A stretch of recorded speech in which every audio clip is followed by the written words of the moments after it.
baby T don't miss.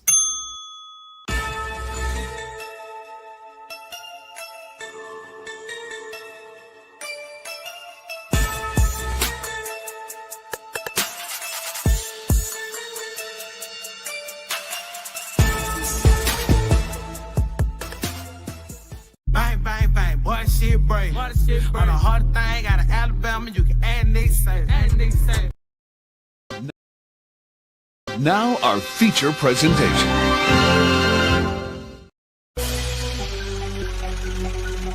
Yo. I done met a lot of niggas in my lifetime. You can't keep it real with everybody, my nigga. Everybody ain't solid, everybody ain't 100. For real. Stick to your motherfucking self. These niggas ain't what they say they is. Know that? I do this shit for my brothers and everybody that done died for us. Niggas say they gon' ride. When the time came, they ain't ride for us. Hitting licks on some hot shit with the same click, you a 5 us.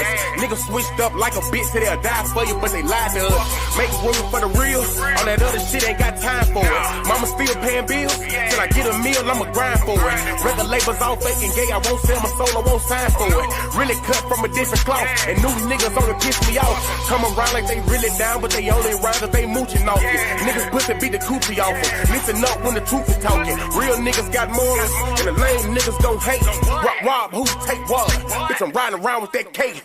Riding around with that long K. Fuck a Draco, yeah, it's wartime. We ain't doing no drive-bys. If you try mine, we knocking doors down. I ain't saying I'm the biggest nothing, but if we got a problem, I'ma handle that. Loud talk gon' get crunny smacked. Turn this fat ass to a punching bag. Niggas saying it's on go when they see a nigga. Well, bitch, I'm a lunching pad. Hot shit for you fuck niggas. All love for the real niggas. Even if a nigga went blind and got paralyzed, I wouldn't feel niggas. See the pain in my city eyes that they traumatized and they still getting it. Forever smoke on Mac bands, long live smoking bean. But most of all, the one that hurt the most, goddamn nigga to the king. Wake me up, I know it's all a dream, but this real life and I'm stating facts. If I said it, nigga, then I meant it, nigga. If it's out my mouth, I won't take it back. Rap niggas know what's going on. I'm the hottest shit since Tupac. I'm in Tupac and I'm too hot. Nigga, you not, I'm a fuse box. Yeah, nigga, I control shit. Y'all ain't better than my old shit. Tell them folks on no shit, on oh shit, this bullshit. I done kept it too real, but never got it in return. It's fucked up how we live. Well, I guess it's what I gotta learn. And they ain't saying that I'm perfect, cause everybody got flaws. And they say the real in the graveyard or they locked up behind walls. The closer homie can be your biggest hater, they ain't trusting shit, not at all. They laugh at you when you fall, get mad at you when you ball. They come around like they really down, but them niggas out, cut them off. Stand alone on your own team, be a grown man, that's a boss. I'm only here to get it real. If I ain't done it, I ain't speaking on it. Wake 'em up cause it's real. You can't learn shit cause you sleeping on me. Own homie tried to steal from me. The same one that said he killed for me. I never trust another soul going down that road, I be done killed something. Taking food out my kids' mouth will be the quickest way I catch a bid for something. Understand you gotta live for something, or you gon' die trying to live for nothing. Every dollar ain't meant to be chased, my nigga. Be patient, it's really coming. You don't work, you don't eat. I'm grinding hard, losing sleep. I'm taking drugs to take the pain away, but somehow the shit getting weak. And the fact that niggas so quick to try you in these streets and thinking shit sweet. Niggas fags, they gon' fleet. In the meantime, I found my own grind, I got my own shine, and I spend my money on my own time. Bitch, I done kept it too real, but never got it in return. It's fucked up how we live. Well, I guess it's what I gotta learn. And they ain't saying that I'm perfect, cause everybody got flaws. And they say the real in the graveyard or they locked up behind walls. The closer homie can be your biggest hater, they ain't trusting shit, not at all. They laugh at you when you fall, get mad at you when you ball. They come around like they really down, but them niggas out, cut them off. Stand alone on your own team, be a grown man, that's a boss.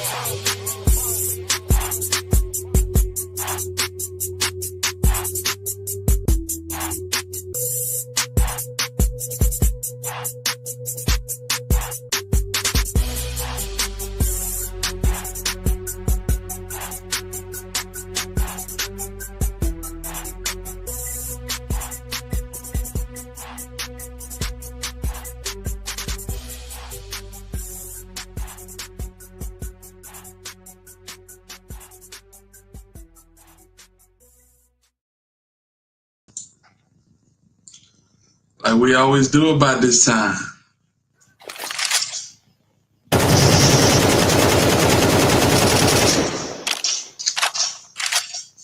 This is your boy, the Alabama Hitter, and you are now tuned in to Hit Squad TV, live from Birmingham, Alabama. Let me get this thing adjusted so I can be comfortable and speak what I need to be saying. What's up with everybody, man? J Rail, what it do, man? Jack, what it do, man? Chevy Blue in the building. What's popping? We got Nonchalant Keita in the building. We got Positive Vibes and Clarinet Guns be in the building. Salute to y'all. Salute to everybody in the bushes, man. And listen, we got a gumbo of topics. You know what I'm saying? And, man, y'all see what it is. The freaks of the industry. Now, we don't know if Tyler Perry is guilty of what they're accusing him of. Fam, listen. We've known Tyler Perry ain't really had nothing on his arm since he's been in the industry. I'm talking about 98 when he was doing them plays. You know what I'm saying? That's a long time. We creeping on 2028, man. That's a long time, Jack. That's all I'm saying. Ooh-wee. Yeah, my dog J Rail. Salute to you, big homie. Yeah, what happened? We finna get into it. Man. You know what I'm saying? Hey, man. Hey, I'm telling you, man, this is crazy. Another money grab. We have to see. That's what I'm saying, man. You know, all these years, fam, we never heard of a relationship or a breakup or, you know what I'm saying, any of that. T. Crawford, what's the word, man? You know what I'm saying? Ball Rise, what's going on, man? Salute to you, Brody. What's up with it, Ash? Yeah. So, you know, I hate this. You got to get into it, man, because it hit the internet like a firestorm today, man. So we got to talk about it. What's up with it, Texas Bama boy? Yeah, man. So there was a man before this one that spoke about it. Ooh. Man, without further ado, let's get into it. I appreciate y'all, man. I appreciate y'all popping out and hitting that like button for your boy. And yeah, we got to get into this one. You know what I'm saying? Shout out to all my people that rock with Muddy and all that good old stuff. But yeah, we got to get into it, man. Where's this thing at? There we go. All right, let's rock, y'all. So, you know, Tyler Perry has been doing press for his new hit movie, Straw, starring Taraji P. Henson. So the timing of this lawsuit, a lot of people are calling out. Well, one of his former actors are calling him out in a $260 million lawsuit.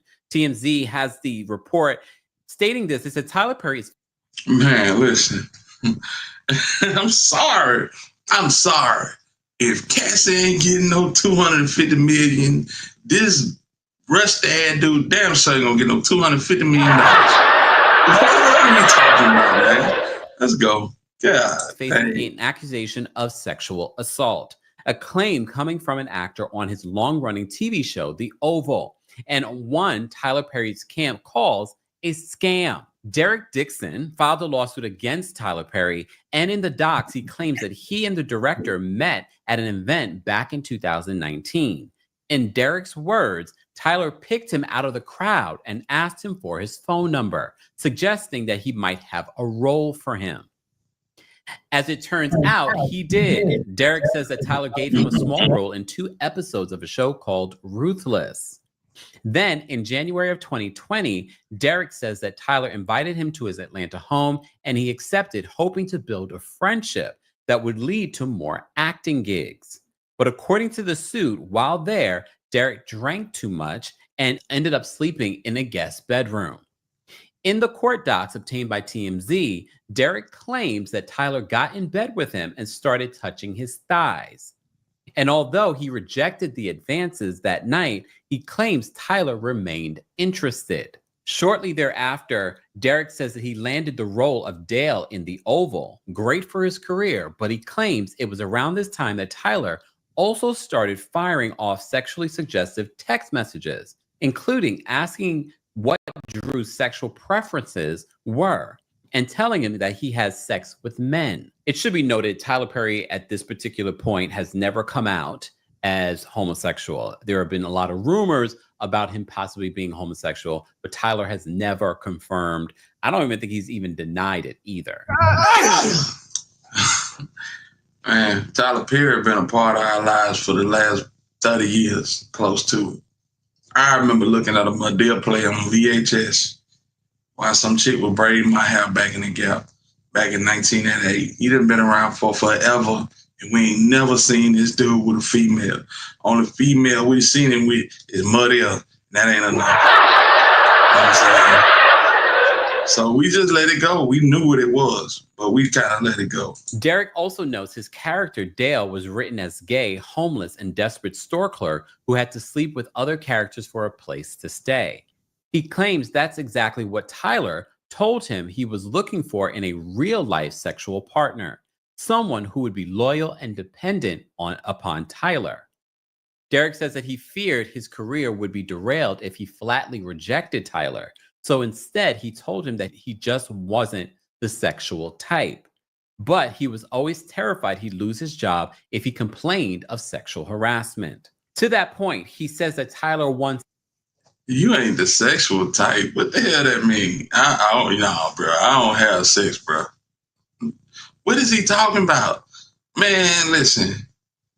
People will respect you more if you stand on morals and principles and business going in than to play around. Because when you play around, you make people feel like they got a chance to manipulate you.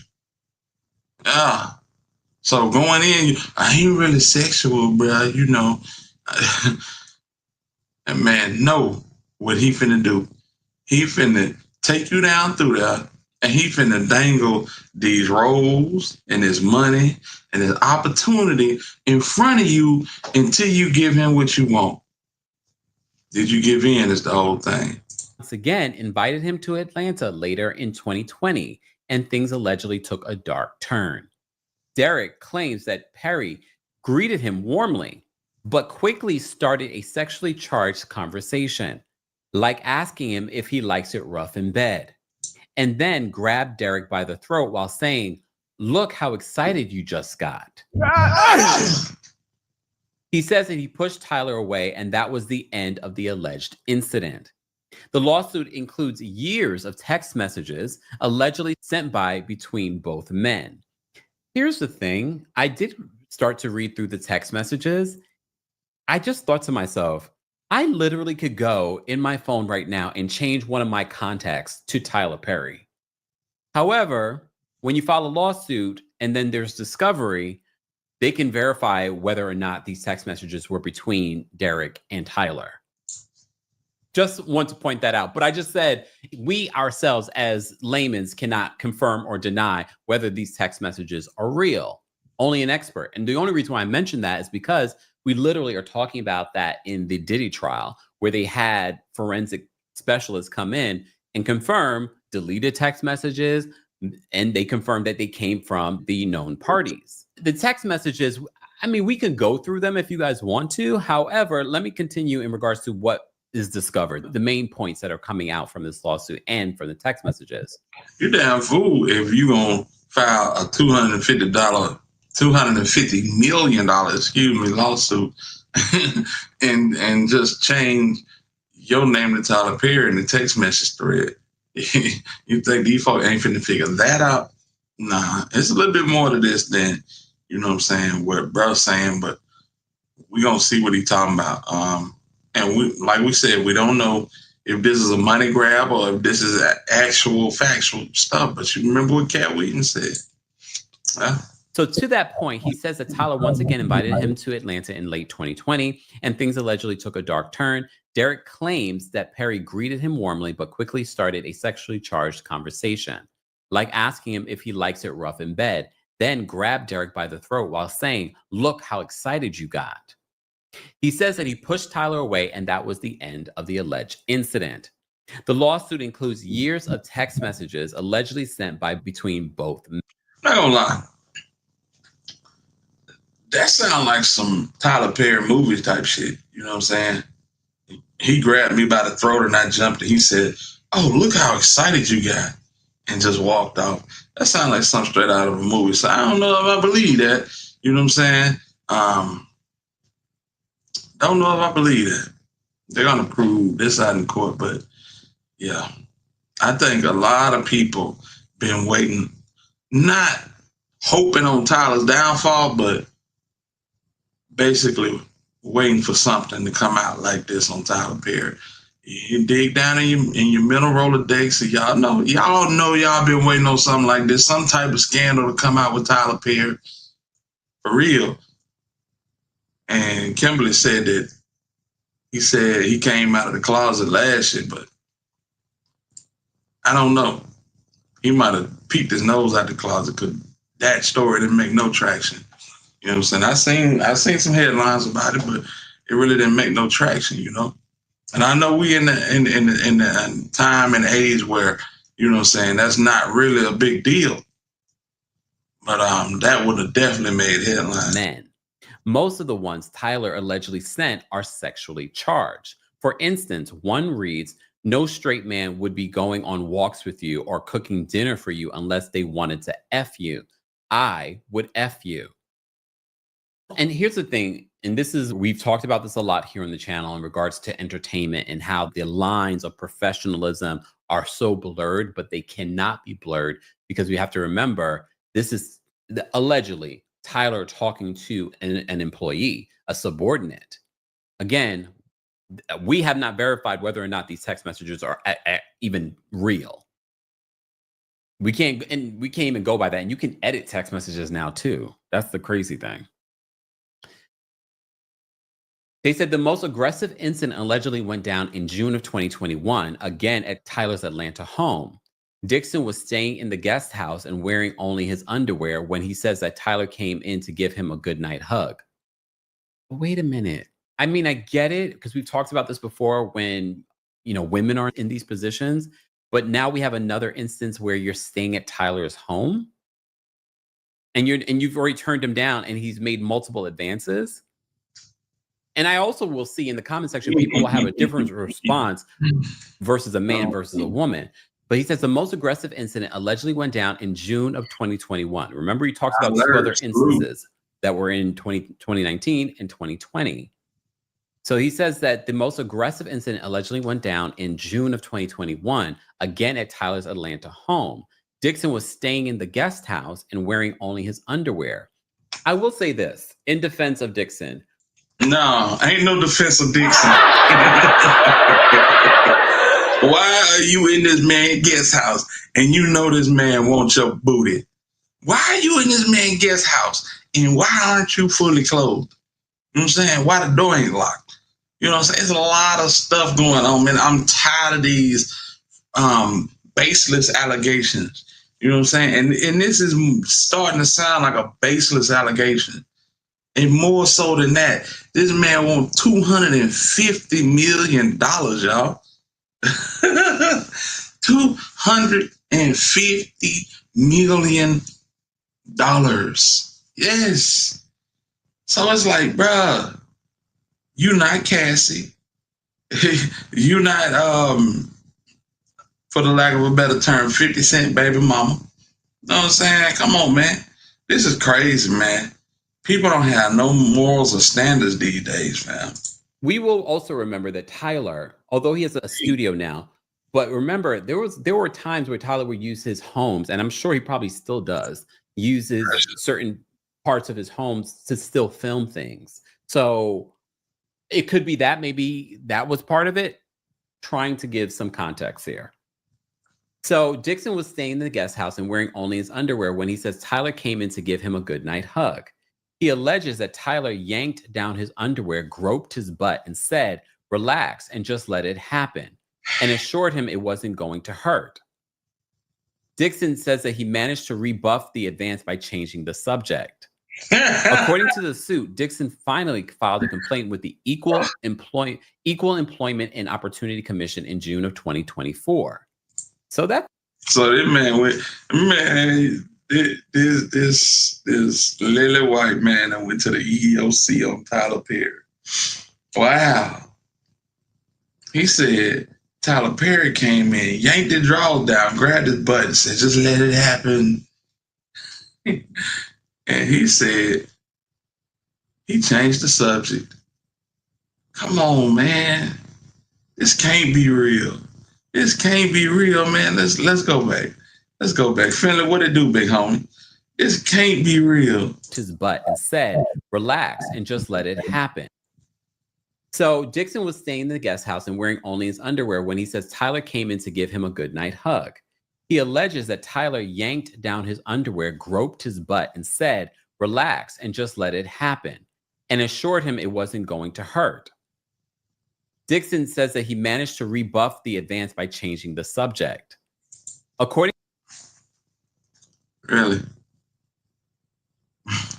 Damn, y'all. to the suit, Dixon finally filed a complaint with the Equal Employment and Opportunity Commission in June of 2024. So that's a year ago. And then quit the Oval, saying that he could no longer put up with the alleged sexual harassment. So these are important details because I know, again, people are going to say, oh, Tyler has the #1 movie out. He's reaching. Again, on either side of this, because again, we don't have all the evidence. This hasn't gone to trial. I don't know if it will go to trial, but I'm trying to give each person benefit of the doubt here. But if he filed this a year ago, he's talking about June of 2024 with the Equal Employment and Opportunity Commission. Could it be that he has tried to sue or has been in conversation with Tyler Perry in regards to some sort of settlement, and maybe someone advised him to take this route in regards to you should file a complaint with the EEOC, and then this will set you up for filing a lawsuit later? I don't know, because there are some people that are that calculated, but it is important to note the dates. So he filed this a year ago. He filed this complaint with the EEOC back in June of 2024. And then he quit the Oval, saying that he could no longer put up with the alleged sexual harassment. So Dixon is suing Tyler and Tyler Perry Studios for quid pro quo and workplace sexual harassment and sexual assault and battery. And he's seeking $260 million in damages. Tyler's attorney, Matthew Boyd, tells TMZ, this is an individual who got close to Tyler Perry for what now appears to be nothing more than setting up a scam. But Tyler will not be shaken down, and we are confident that these fabricated claims of harassment will fail. Again, this is just a short statement. I'm sure they will present a longer statement to the courts or through their attorneys in regards to this, but that doesn't deny that these text messages are not real. Okay. That opens up a whole other can of worms in regards to what people have thought of Tyler Perry over the years. You also remember a lot of people were trying to associate what Christian Keys, when he came out with his allegations, not against Tyler Perry, he never named the person. He just gave insinuations that people assumed it could be this one or that one. And Tyler Perry's name was out there. Since then, we haven't heard a peep from Christian Keys when it comes to that situation. Guys, as always, do you think that it's a coincidence that this lawsuit is coming out when Tyler Perry is doing press and has the #1 movie on Netflix right now?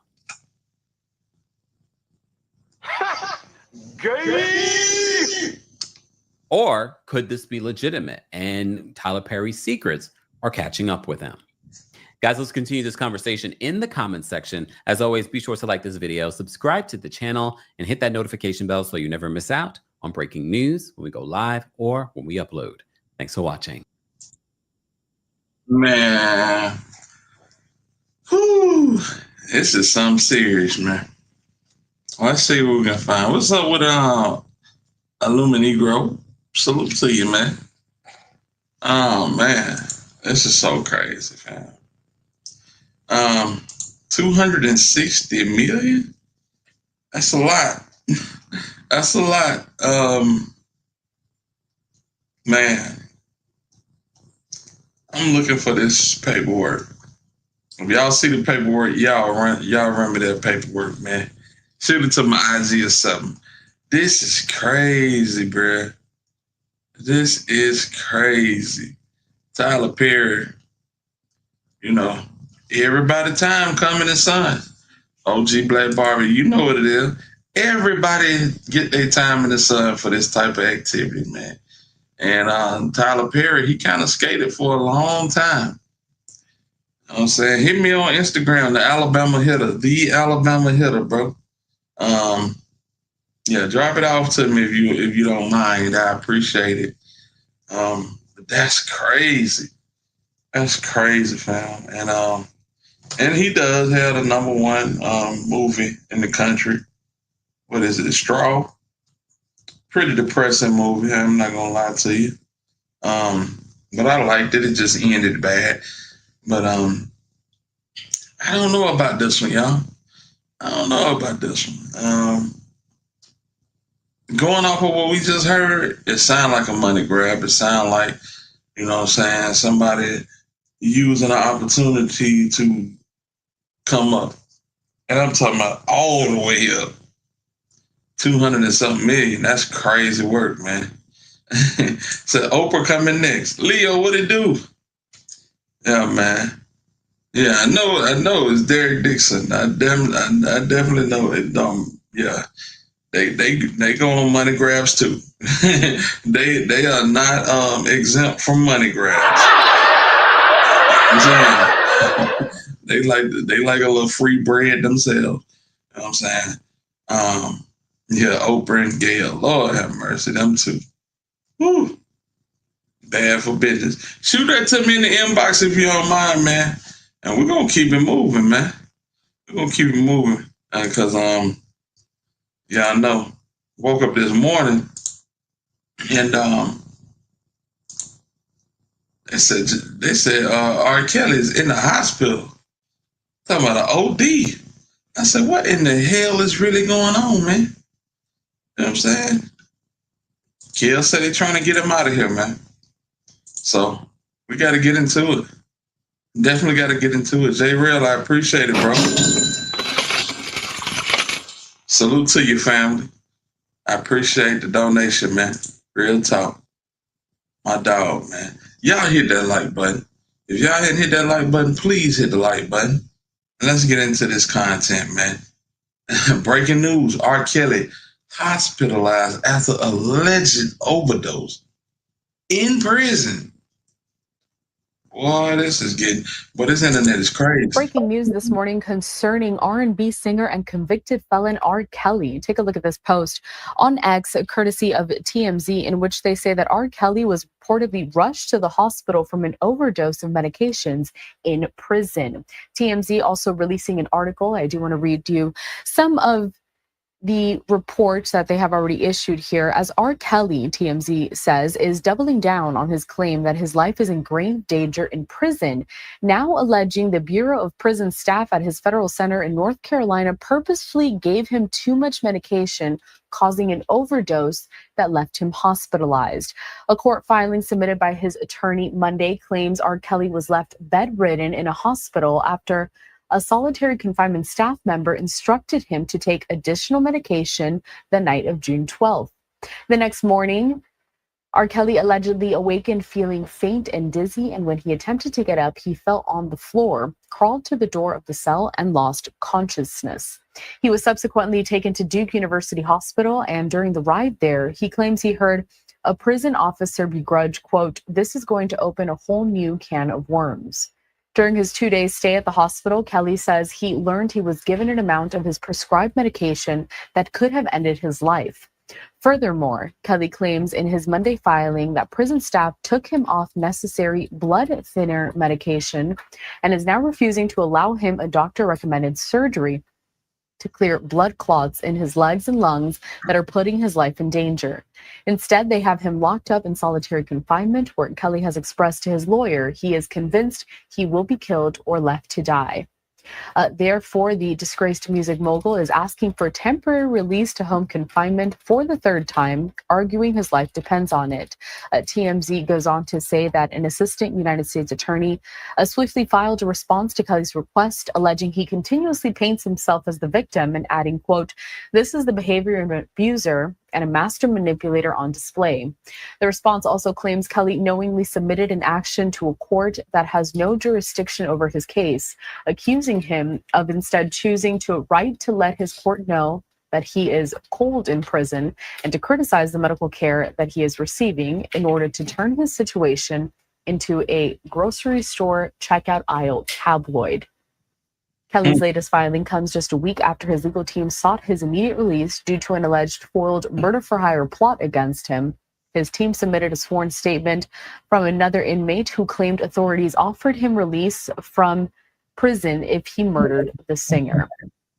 But just wanted to bring you that breaking news courtesy again of TMZ that R. Kelly reportedly rushed to the hospital from an overdose of medications in prison. So we'll be sure to follow that story for you here on Live Now.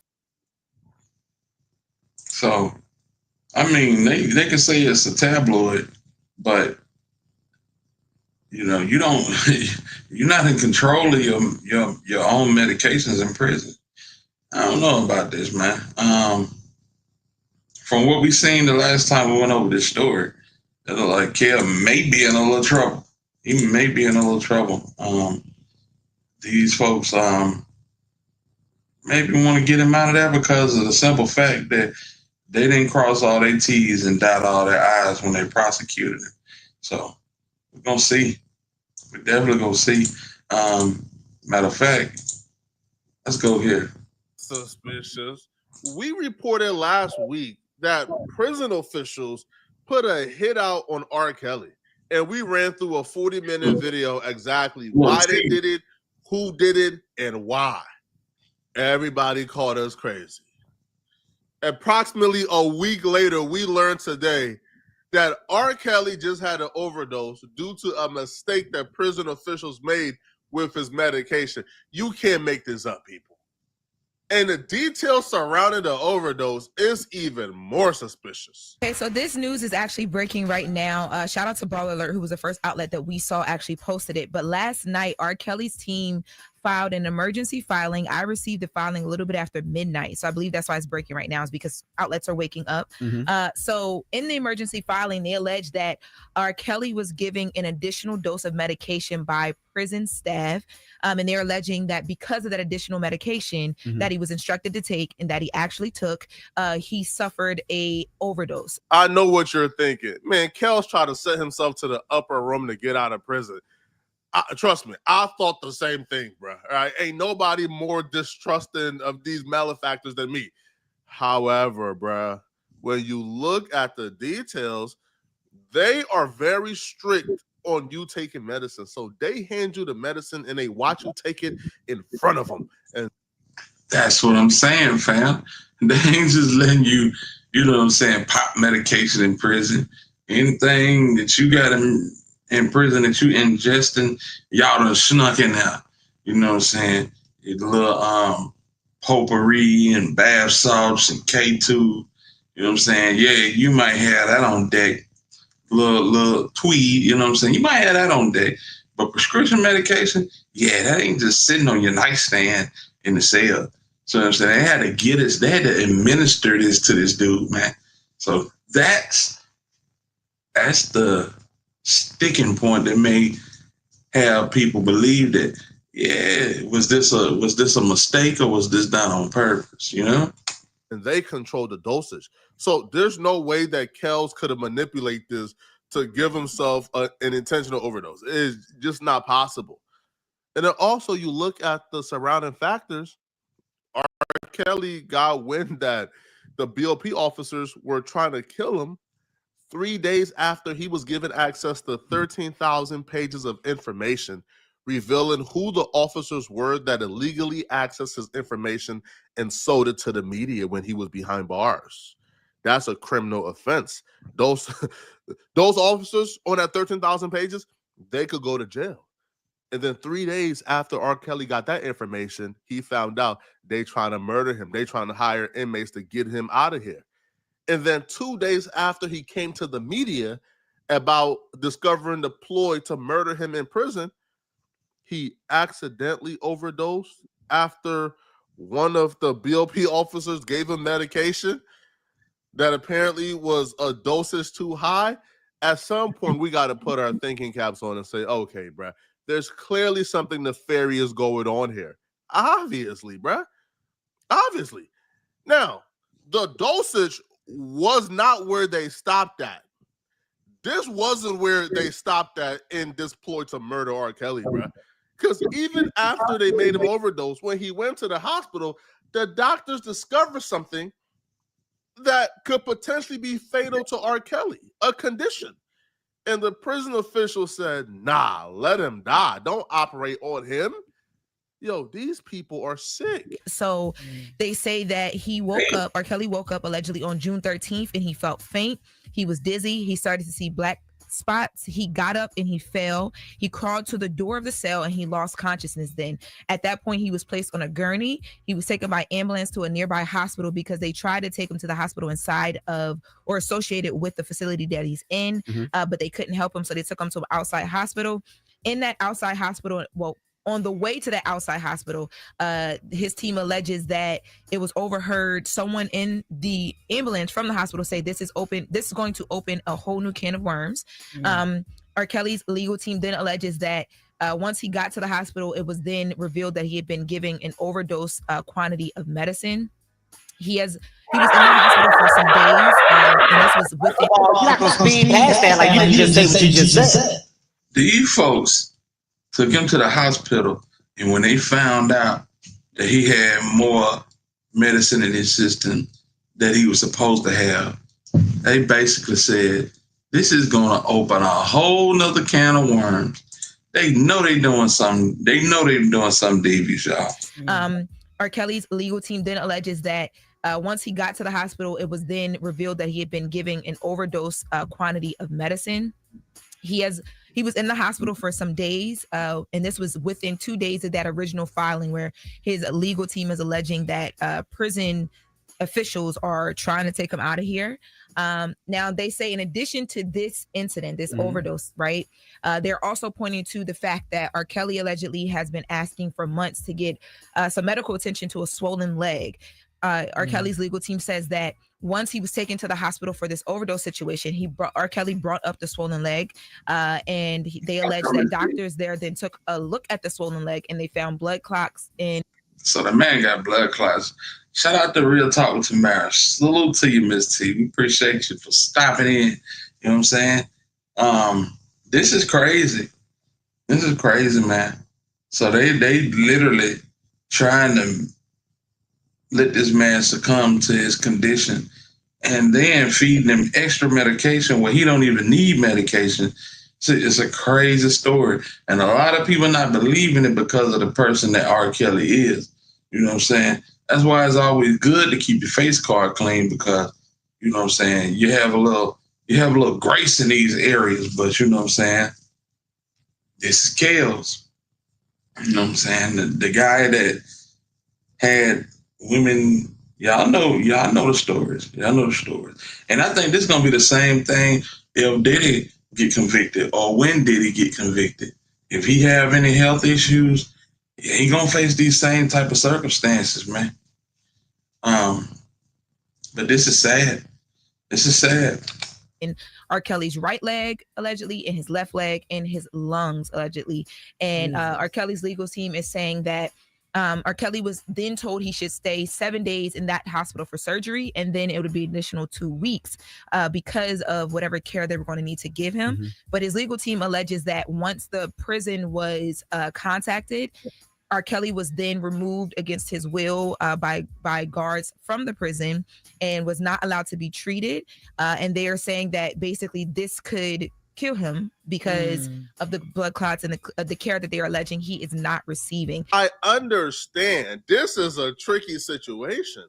R. Kelly is a despicable human being. R. Kelly has done things that nobody can co-sign. So if you hear that they're trying to fast track R. Kelly to send him to the upper room or down below, you don't care, because he is being accused of doing things to the most vulnerable people in our society. I understand completely, and I'm not going to fault you for that take. I'm somebody where I probably feel the same way as you. However, I can still acknowledge there's something nefarious going on here, bruh.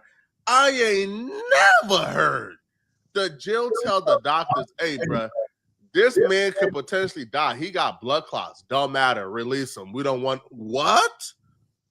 After trying to overdose him, after being accused of trying to hire two men to murder him, at what point do we say, yeah, bruh, Kels is something in them 13,000 pages of receipts that R. Kelly got on prison officials that they don't want the public to see? Yeah, I think it is, man.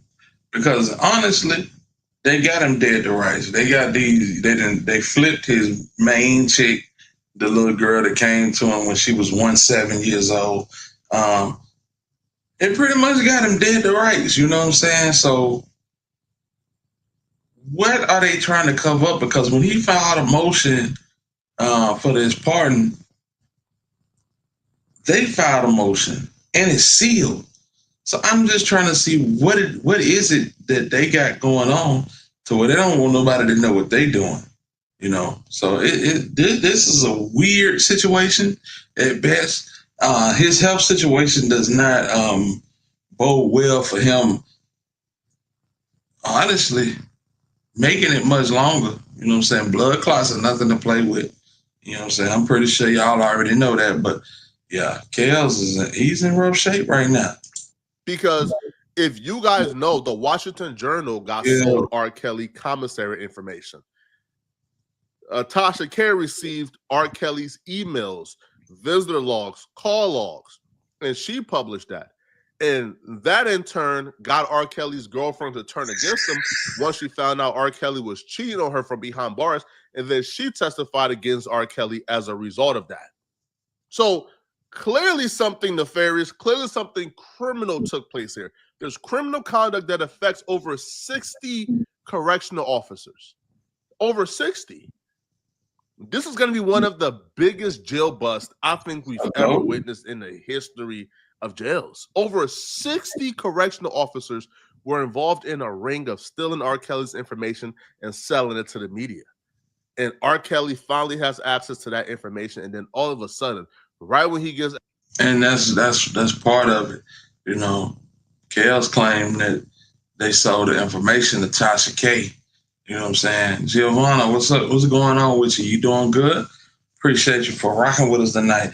But yeah, they said the feds sold this information, or matter of fact, they may not have sold it. They just passed it on to Tasha K to get the word out. You know, they played a dirty game to get him jammed up, because he was, you know, whether you like what he was doing or not. I personally didn't like it and don't approve of it, and you know what I'm saying, I feel like he's a scoundrel just the same as Diddy. But he was running a tight ship. We see multiple attempts on his life. Now they're saying, hey, bruh, that man got blood clots, let him die. Sorry, we don't care. Again, we understand R. Kelly's charges and his history, but is it right? Do he deserve a fair chance at the justice system? I'm torn. I'm conflicted. Because if you just told me person A, John Doe, who's not R. Kelly, who hasn't made music that we enjoy, just John Doe. For sure. And then you showed me the same charges R. Kelly got, and you showed me John Doe got those same charges, I would say, man, rot in hell, bro. I could give a damn. I could care less, bro. Man, what? They trying to overdose him? Good, do it again. That would be my take. So I understand how much of a hypocrite I am. And maybe it's just hard to detach the emotions that R. Kelly's music gave. That I still think R. Kelly is a garbage human being, and I really don't care for him that much. But do I believe he deserves to die under nefarious circumstances? I'm still torn, man, because I ain't got... Well, I mean, you know what I'm saying? I get what Falco talking about. But man, you gotta look at the type of nigga Kels was, man. This nigga's called himself the Pied Piper of R&B. If y'all know who the Pied Piper was, the Pied Piper was literally a dude that used to go through the village playing music and attract all the kids out and have them following him. You know what I'm saying? What's wrong with these niggas, man? Like, these niggas is different, man. For real. And it's gotta be a certain atmosphere that all of these niggas exist in and do this type of freaky shit, man. Shit is crazy. And no love for no person who violates the most vulnerable people in our society. But this is tough. Now, they do say that all of this can be proven. They say that the things with him getting to solitary confinement and taking that additional medicine allegedly will be on prison cameras. They say on prison cameras, you will see R. Kelly arrive to solitary confinement. When you arrive there, because he takes medicines already for anxiety and sleep and other things, you have to show your medicine to guards, which they say is on camera. And then they say you will see the additional medicine being brought to R. Kelly on camera as well. And that the stuff at the hospital with the clots and not being treated, all of those accusations, they say can also be proven via hospital records. So they filed this emergency motion trying to bring light to this, to the same court that they are saying, hey, all this other stuff is happening. We're telling you he needs to be released because it is not But safe for why? him. Why does R. Kelly and his team feel like the feds are trying to kill him? Because he's not coming out until what, December 21st, 2045. He received 30 years in federal prison. So why does he think they're killing him? What does R. Kelly know that makes the feds want to kill him? So according to R. Kelly's legal team in the first filing, and they reiterated in this one, that whole plot to uncover the fact that there were things that were done wrong when it came to, remember I talked about like the flipping of the witnesses and all these things that they're alleging happened. Basically, they're saying the government and the prison officials have been covering up the fact that they did whatever they needed to do to convict R. Kelly allegedly. And his new legal team, and trying to file for other things, discovered that and brought it in, plan to bring it to light, and they found out. So this is all a way to cover that up. That is what R. Kelly's team is alleging. Is it just me, or wasn't there a videotape of R. Kelly having with an underage girl? Did we not all they're not arguing that did not happen, right? What they're arguing is they're both confused in terms of what's going on. Hey man, if y'all need help, watch my 45-minute video on this R. Kelly situation. I break it all down. It's all there, bro. Now, R. Kelly, I believe he was charged once for that incident and he beat it, even though we all know that was R. Kelly. We all know that's that sicko. All right. So in actuality, bro, if R. Kelly dies in prison, I don't think anybody will shed a tear, bro. All right, bro, you heard kids, homie. Like we not rocking with you. However, I don't feel like it's productive for us to ignore the nefarious activities coming from prison officials, coming from the government. Because, we could separate this issue from R. Kelly. We could just look at this issue as the government is doing some foul things that's not right. The government shouldn't be able to essentially allow correctional officers to steal an inmate's information, sell it, then use that information to flip a witness, get the witness to testify against R. Kelly, and then for 4 years conceal the identity of the officers who access R. Kelly information. Hey, like we said the other night, a threat to justice injustice anywhere is a threat to justice everywhere. So no matter what type of individual it is, they do due process. You know what I'm saying? That's my thing. Everything else, you can throw it out the window. You know what I'm saying? Because my thing is, if they can do it to Kels, they can do it to you. And if you can't get him based on your due diligence and your legal research and everything that, y'all put into these investigations, then you just can't get him. But doing shit like this is kind of low down. As a matter of fact, it's not kind of low down, it's very low down. And, it just speaks to the police work that y'all putting in. Y'all not very good at your job when you got to do stuff like this. You know what I'm saying? So we should have certain rights that shouldn't be violated. That's all I'm saying. good guy, bad guy, or otherwise. You know what I'm saying? Because if they do it to him, they ain't gonna bat an eye for doing it to you. And then after a long legal battle, he finally gets access to who the officers were, what their names are, and how they got to access the information. But it's 13,000 pages, and he got to read through everything, or his attorneys got to read through everything. And before they could get through the 13,000 pages, they're trying to murder him. We could say the feds is bogus for that, but we could also acknowledge, because it's R. Kelly, we don't care what happened to R. Kelly. We just want to hold the feds accountable. And if there was a way for us to separate this issue, I would. But until there's a way to separate the issue, we essentially have to group it all together. Right? You essentially have to root for R. Kelly's lawsuit against the feds if you want to hold the feds accountable. And if it's native, what it do? You can't really have it any other way, right? So maybe R. Kelly could sue the feds, hold him accountable, and then get smoked in prison by another inmate. I don't know. Right? Maybe that's a happy medium for a couple of people. I don't know. But y'all let me know in the comment section, man. What do you guys think about this, all right? Do y'all... Salute to Flacco, man. And that's exactly what I'm saying.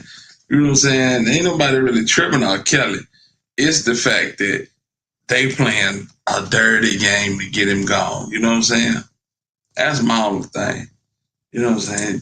We all know that they play dirty. But the fact that, you know what I'm saying, it's out there and it's just, you know, it's not even a problem. And you can see what they're doing to try to cover it up. Yeah, that ain't cool. That ain't cool at all, man. So, because like I said, I keep saying, if they did it to him, they'll do it to you. So, yes, indeed. Let's see here. What you got in the box, man? Okay.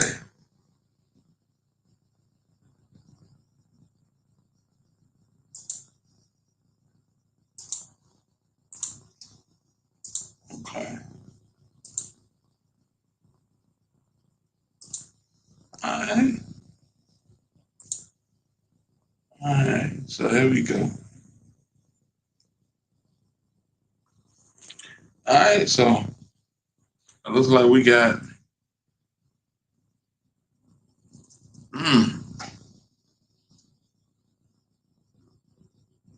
Okay. Look like we got a little paperwork, yeah. And look like we got a little paperwork. Yeah.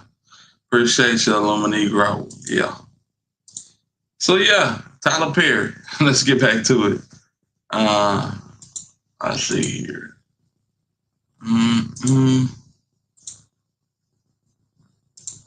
Yeah. So we got Tyler Perry here, fam. Derek Dixon, an individual plaintiff versus Tyler Perry, an individual TPS Production Services LLC, limited liability company. And the complaints is quid pro quo, sexual harassment, work environment harassment, sexual harassment, workplace gender violence. They were hearing none of that. We got to go through this though. Violation of Bain Act, actual battery, actual assault, negligent retention, intentional infliction of emotional distress, retaliation, FEHA. They demanding a jury trial. That sticks out right there. They demanding a jury trial, gang. So this just ain't civil. You know what I'm saying? I don't know. Plaintiff Derek Dixon files his complaint against defendant Tyler Perry, a.k.a. Emmett Perry Jr. For real, your name, Emmett? Yeah, okay. And all his companies. Following complaint is pled on information and belief. The cases arise from a sustained pattern of workplace sexual harassment, assault, retaliation perpetuated by Tyler Perry, a powerful media mogul, against plaintiff Derek Dixon, a professional actor and screenwriter. Mr. Perry is an American actor, filmmaker, and playwright who has built one of the most successful careers in the film and television industry. Give me a second, y'all. There we go. Where we at? Mr. Perry took his success and power and used his considerable influence in the entertainment industry to create a coercive, exploitative dynamic with Mr. Dixon, initially promising him career advancement and career opportunities such as producing his pilot and casting him in his show, only to subject him to escalating sexual harassment, assault and battery, and professional retaliation when Mr. Dixon did not reciprocate Mr. Perry's unwanted advances. These events occurred while Mr. Dixon was employed as a series regular on the Tyler Perry show, The Oval, and while Mr. Perry held direct control over his employment, compensation, and creative opportunities. It's a crazy mystery. What's going on, man? I hear you calling. Here I come, baby. Oh, man. Yeah, so this is crazy. It's safe to say penitentiary rules are in effect always. So keep going, man. Tyler Perry rose against all odds to become one of the powerful figures in the entertainment industry. Okay.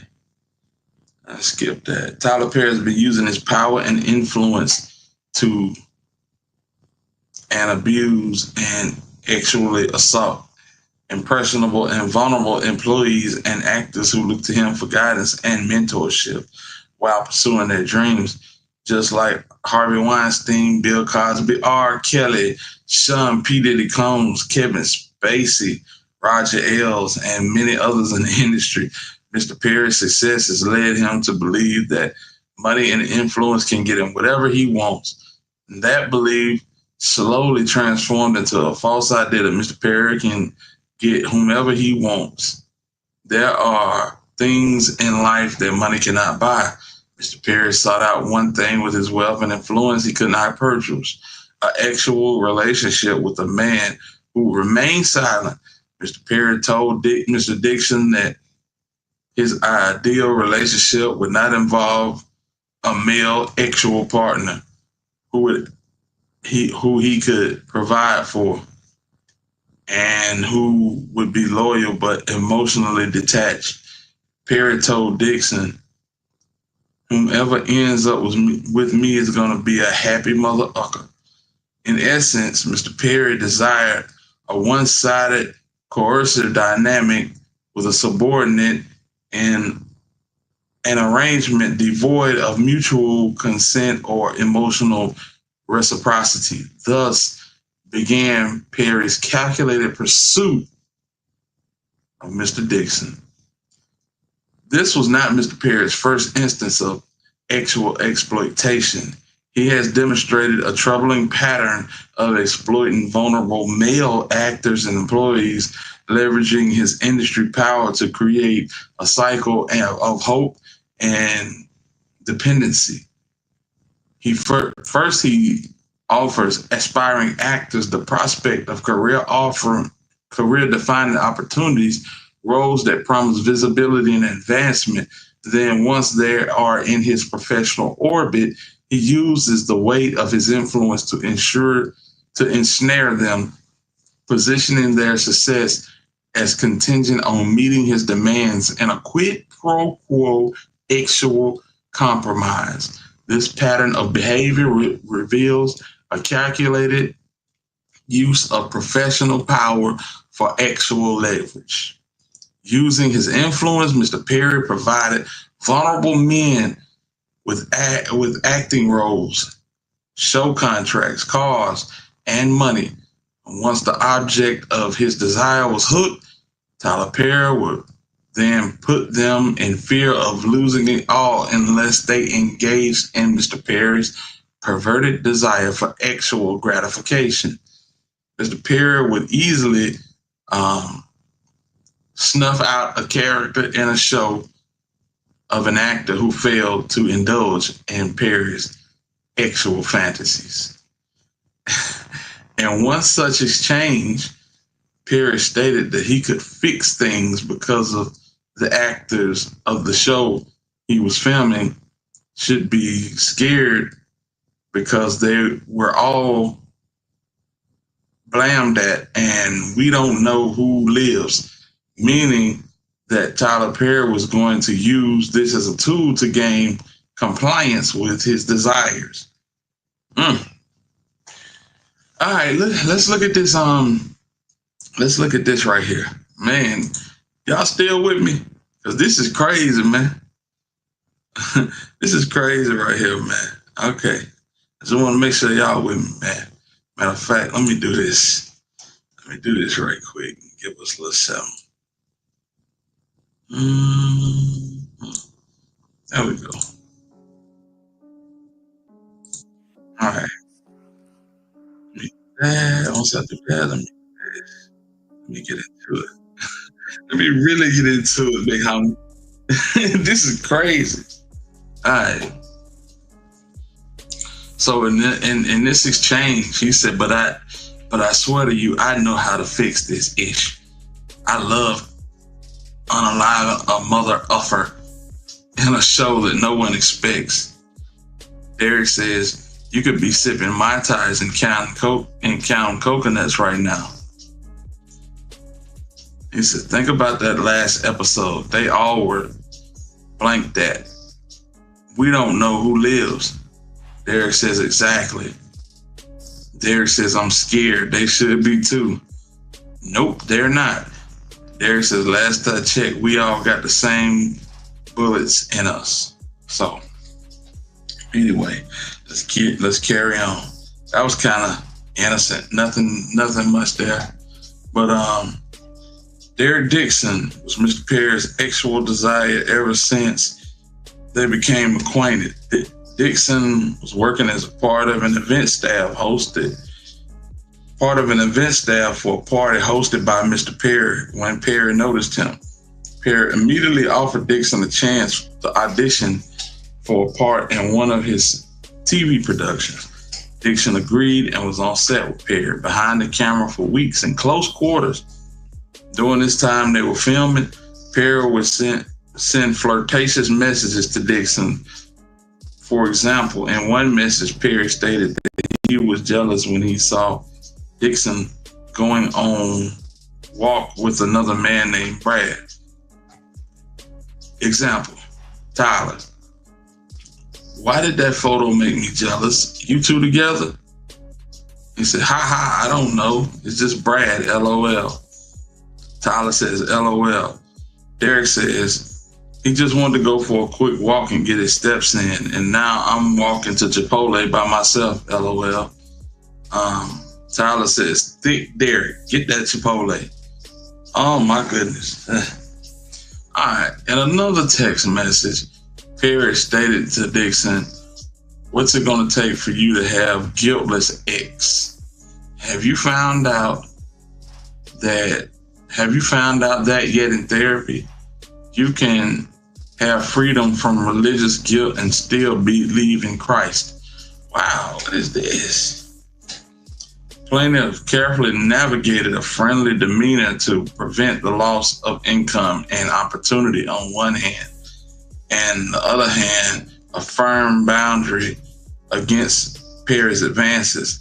Often when Mr. Perry started drinking, he would demand more attention from plaintiff and get more aggressive with his flirting.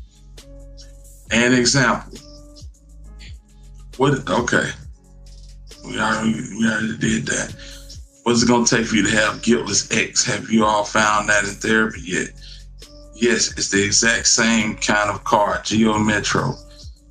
Derek says, "Giving up my religious guilt, becoming a Buddhist." So that's cool. Where you come from, I guess. Tyler Perry says, "Unfortunately, Derek, I have friends who are in their 50s and 60s who are still dealing with that, and it's so sad. You can have freedom from religious guilt and still believe in Christ." Okay. On one occasion when Mr. Perry was drinking, he started to become extremely annoyed when Mr. Dixon avoided him. Mr. Perry stated that out of 600 people in his phone book, he only wanted to talk to Mr. Dixon. All right. This is Tyler Perry, drunk, I'm assuming. Treat myself right. What are you doing, Derek? Just talking to my sister. I roll. Fine. Good night. I'll go through the 600 people in my phone book and be annoyed if I don't want to talk to any of them. This is crazy. Trying to get off so I can go to sleep. I understand, LOL. Derek says, LOL, apparently you're not the only one that's been drinking tonight. Tyler said, I just started. Derek said they didn't. So, just going through all of this, man, nothing seems too, you know what I'm saying, out of the way. Flirtatious, yeah, but nothing like what we've been seeing in the Diddy trial. You know what I'm saying? All it takes is 2 predicate acts to start the process. Tread lightly, my dear. Hey, that's facts. Herb, what's the word, man?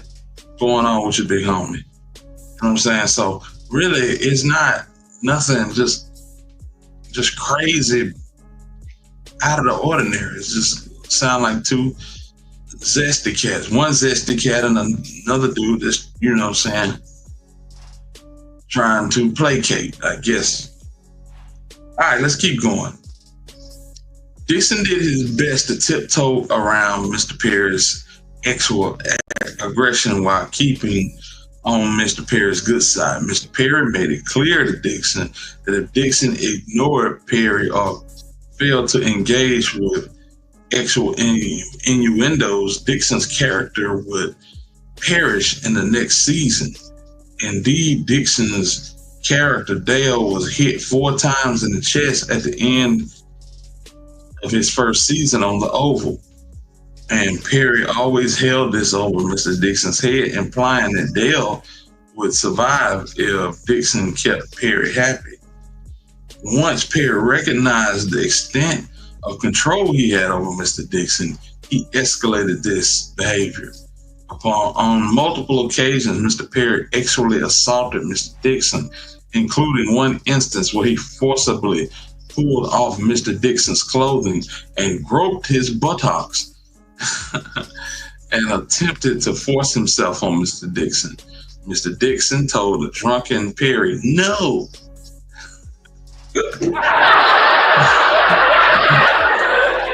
And attempted to remove Mr. Perry's hands, but Mr. Perry held tightly on the Derek's wrist. Mr. Dixon was only able to escape after de-escalating the situation by abruptly changing the subject.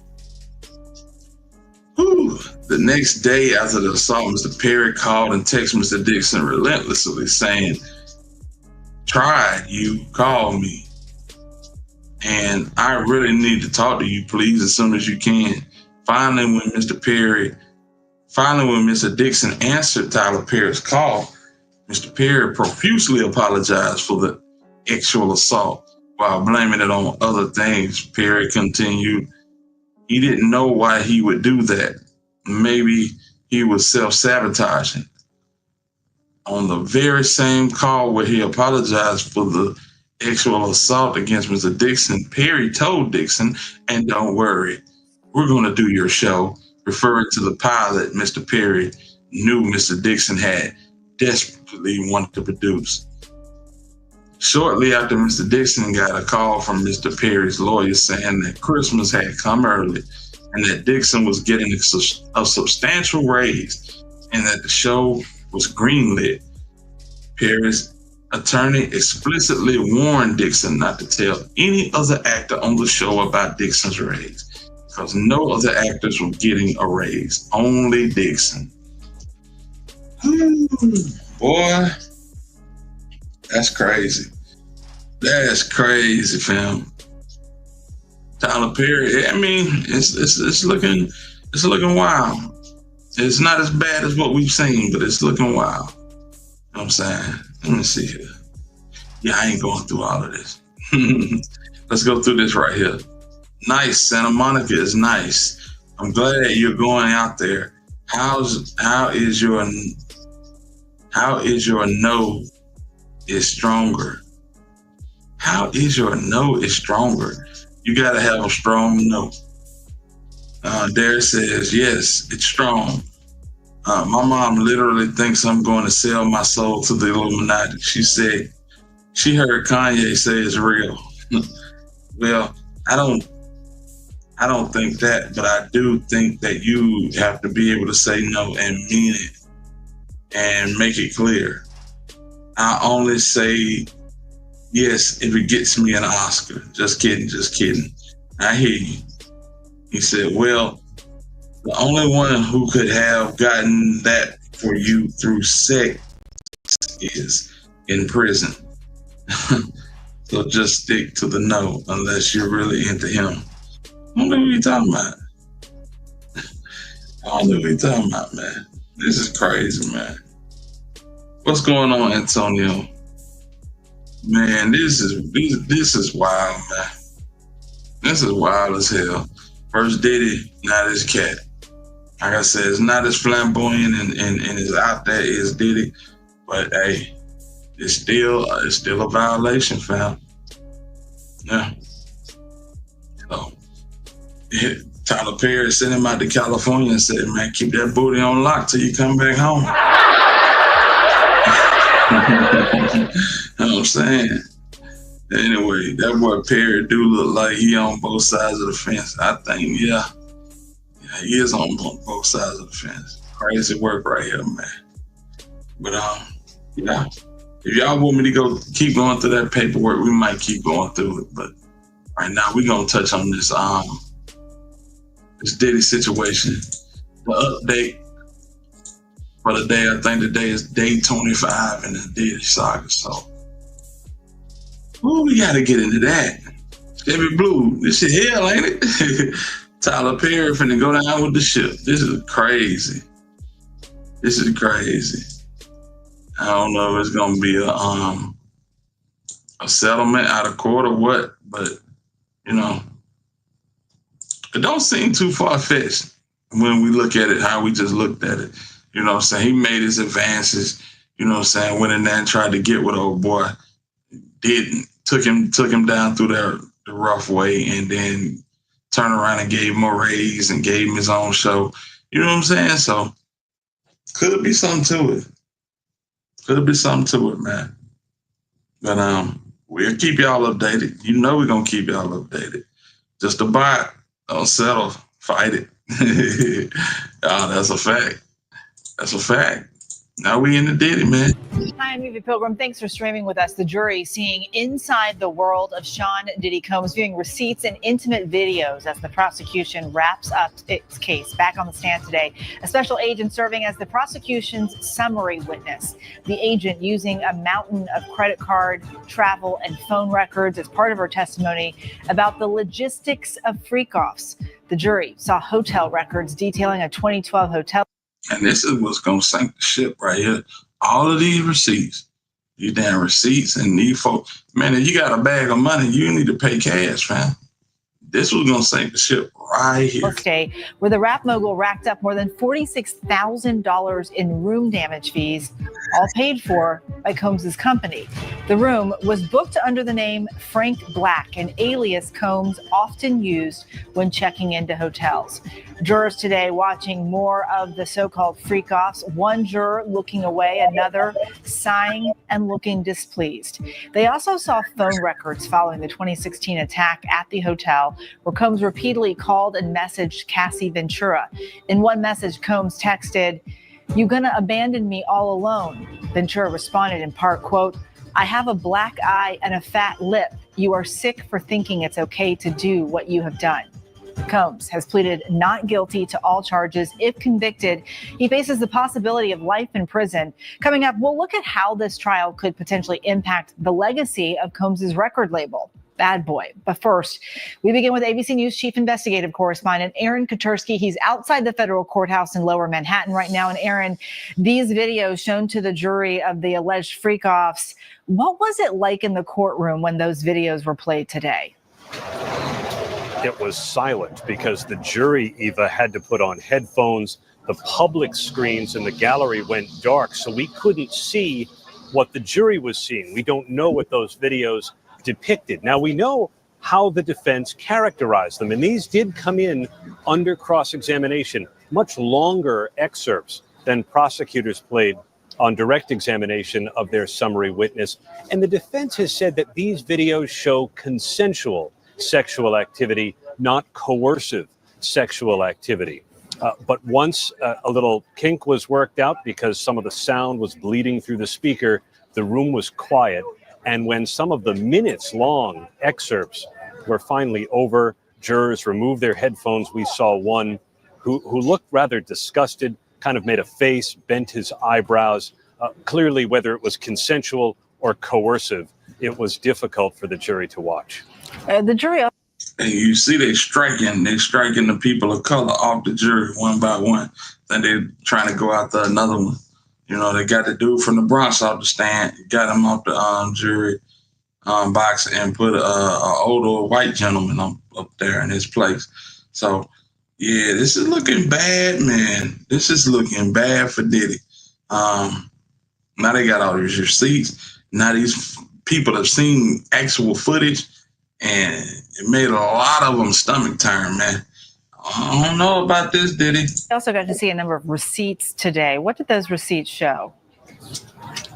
So this is all part of the documentation for the logistics of the freak-offs. They saw bank statements and credit card statements and hotel invoices and travel records, all to show that Sean Combs, the way federal prosecutors laid it out, and his business were behind setting up the freak-offs, traveling Cassie Ventura, traveling male escorts, arranging the hotel rooms, paying off the sometimes hefty credit card bills for damages after the hotel charged them for extra cleanup fees. And all of this, at bottom, the bank statement showed, was paid for by Bad Boy Entertainment. Remember, Eva, federal prosecutors. And they also got emails, you know, where people need certain money, petty cash for Yayo or Tulsi or GH, whatever it is, GHB, or, you know what I'm saying? They have to email to get that money cleared and approved. And they got all the receipts of that, man. It's ugly for this boy. 5 years ain't gonna do it. I'm thinking 30. You're trying to show that Combs was leading a criminal enterprise behind his business empire. At one point today, the judge overseeing this case didn't seem very happy with the attorneys. What happened there? Oh, this was right at the beginning of the day. And at first, we didn't quite know what drew the judge's ire, but apparently there was an article that discussed an issue that exists with one of the jurors, not the one who's been removed. This is a different issue. It was the subject of a closed proceeding on Friday. But there was an article published that seemed to describe details that only someone in the room would actually know. And when both sides claimed that ignorance about how the information got out, the judge looked at the lawyers and said, well, someone's lying. And he threatened civil and criminal sanctions and penalties if any leaks occur again in violation of the judge's gag order. And he said that he would do a thorough investigation, even write an opinion admonishing lawyers responsible, which would effectively derail their ability to try a case in this courthouse. So the judge is taking this very seriously. We know at the end of the day, the judge closed the courtroom again, questioned the juror who's having this issue. And all we know about it, Eva, is that he somehow communicated with a former coworker about his jury service. We don't know how it's been resolved. Aaron Kotursky at the federal courthouse for us. Thank you, Aaron. Let's dig into today's testimony with ABC News legal contributor Brian Buckmeyer. Brian, you were in court today. What stood out to you from today? I mean, it was just a lot of text messages and audio recordings, but I think the one that stood out is something that Aaron referenced. That moment where we all thought we were just going to watch the jurors listen with their headphones, and we all just stayed silent, and somehow some audio started to bleed through into the microphones, and we heard about 30 to 45 seconds of these freak-offs. And listening just to some of the tone and some of the like the mumbling that you can hear, and then watching the jurors as they reacted, some raised eyebrows, I think some like symbolic clutching of the pearls. it was that moment and seeing the reaction and hearing a little bit of it ourselves. I think that's what stood out for the most part. Both sides are zeroed in on how the jury is reacting, especially at this stage of the game. You talked about the reactions that you saw. Talk us through more about their reactions today as they. The reactions meant everything, man. I'm telling you, buddy is cooked, man. Ain't no coming back from this. There ain't no coming back from it. I'm sorry. You know, it was looking good at one point, but when these folks was able to watch the raw footage with their own eyes, and it's over with. Sorry, Diddy.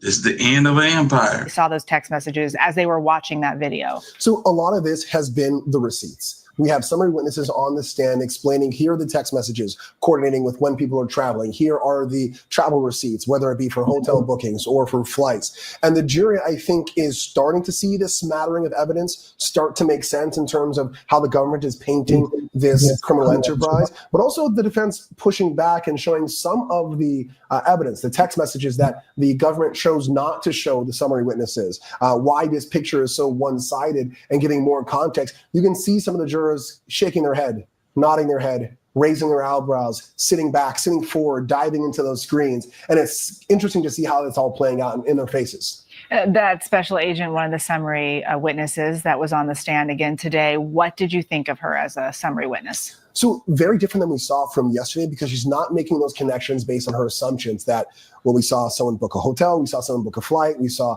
someone say they're going to show up here, now I believe they're going to happen. No, instead just putting the evidence there and then leaving it for people to kind of make their own assessments. But on cross-examination, we saw things like this: I bought the sexiest outfits for later. Again, the defense trying to push forward the narrative that Cassie Ventura was not just a willing participant to these freak-offs, but one that wanted this to happen, that was suggesting that she wanted to participate in some of the sexier ways or some of the more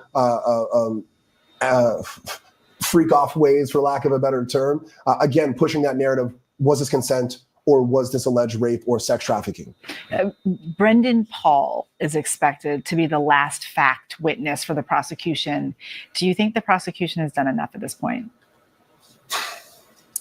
I think they've come very close.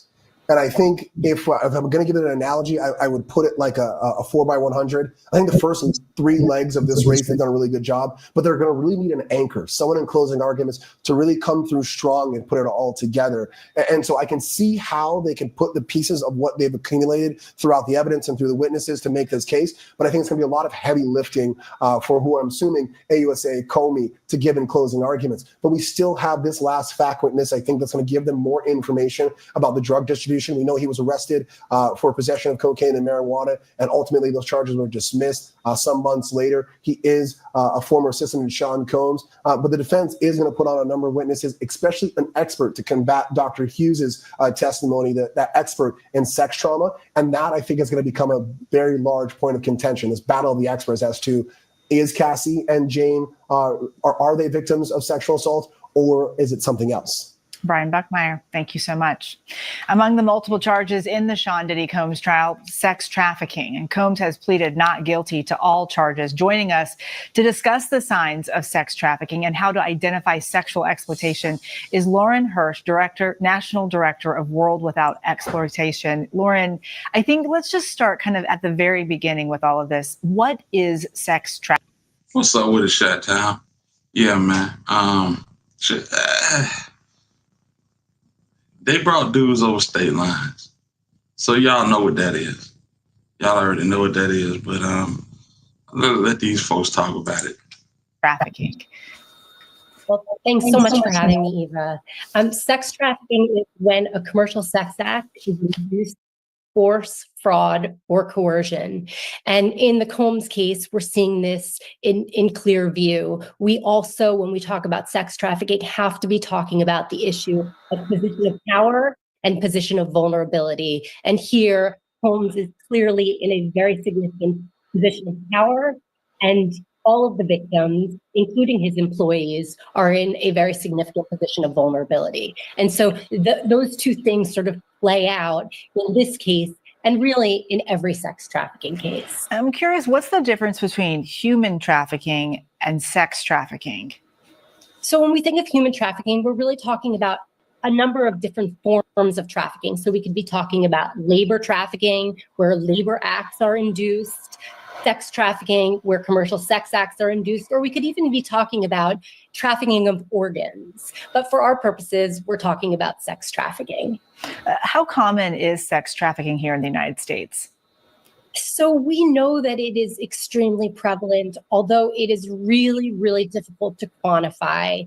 And the reason is because it's such an underground industry. It's something that's kept very hidden. And so the numbers are unclear, but what we know for sure is that in the last decade, we've seen a spike in these cases. We know that sex trafficking is happening in every state in the country and really in every city in the country and in many rural areas as well. What are the signs for people to look for? So in order to really identify the signs, it's important to understand who is being exploited in the sex trade and in sex trafficking. And the reality is that the vast majority of victims tend to be women and girls, often of color, who are living in poverty, LGBTQ plus youth, and other vulnerable populations. Now, we know in today's world, we know that all young people are vulnerable because part of where traffickers are looking to recruit victims and ultimately lure victims in is on the internet. Well, listen, this is where I feel like they missed the mark, because you got a willing participant, whether it be Cassie, whether it be Jane Doe. These are willing participants, and they got text messages to prove it. You know what I'm saying? They got emails to prove it. If we're going to say anybody's being trafficked, it's got to be these dudes. So that's the way I'm looking at it. Come at me, y'all feel I'm wrong, let me know. But we have seen many instances where these females are willing participants. Hell, they going shopping. They buying all type of instruments and all type of outfits. You know what I'm saying? All type of paraphernalia to use during these sessions. You know what I'm saying? If we talking trafficking, I'm thinking about the guys that are getting paid to come over state lines to, you know what I'm saying, engage in these acts. You know what I'm saying? That's what defines trafficking to me. But maybe I'm wrong. On every single site where our young people are. The other piece of information that's critically important is this issue of prostitution. So we know that sex trafficking happens in the sex trade. Those two things are not one and the same, sex trafficking and prostitution, but they're inextricably intertwined. And so it's very important that we're talking about prostitution and that sex trafficking is happening in prostitution. So one of the questions that people always ask in these situations is why someone doesn't leave. How difficult is it for someone who is being sex trafficked to get away from the person who's trafficking them? It's such a good question, Eva, and we hear this in this case and in so many cases. Here's the reality. For the vast majority of victims, they're often too traumatized and too terrified to leave. They're hearing from their trafficker, if you leave, I'm going to harm you. I'm going to harm your family. I'm going to, create a world where I release videos, such as in Cassie's case, that she didn't want released to the world. So there's oftentimes a lot of threats, a lot of coercion, and a lot of violence that keeps people right in that spot where they can't leave. Lauren, thank you so much for being with us. And we have to note, Sean Combs has pleaded not guilty to all charges. Another day of graphic testimony in court today. The jury viewing more videos of those so-called freak-offs as prosecutors are expected to rest their case as soon as tomorrow. Our legal experts break it down when we return. And like Barbie, I get that. But out of all of the things that they got going on, they're not charging them with domestic violence. They're charging them with the trafficking. And that's where I say I feel like they're missing the mark. On RICO, they didn't prove that. More clips of so-called freak-offs. They were shown an array of documents breaking down the logistics of it all. Time to examine the legal strategies that were at play. Brian Buckmeyer is here as the defense. Bernardo Villalona analyzing the prosecution. Okay, Brian, the receipts, the jury seeing the receipts. What's going on with you, bro? But you feel me, Black Barbie? That's all I'm saying. out of all of these charges, racketeering, coercion, and all of this other stuff, they damn near proven their point on that. They never charged them with DV. You know what I'm saying? And so that's the only thing. But is he gonna beat it? Hell no. Hell no. Period. You know what I'm saying? This is cooked. Sharp, what's going on with you, bro? I see y'all live right as I was getting ready to go live, man. But I will catch the replay, man. Shout out to my dog Sharpshooter Sports Talk, man. We getting down to the nitty gritty, man. We damn near to the season, man. Got a new quarterback commit today, Jet Tamala, so I'm excited about that. Y'all want to check out any college football? Y'all check out my dog Sharp with the Sports Talk Sharpshooters. And shout out to Coach as well. Y'all already know how y'all bringing it, man. It's looking like even if it's consensual, it's hooking and trafficking. The pink man's law changes the fit to the narrative. Yeah, I mean, it's over with. It's over with. It's definitely over with. Does that pose a problem for the defense that there are receipts? I mean, everything poses a problem, right? But the question is, are there any amount of reasonable doubt here? I feel just the glare just burning to the side of my head.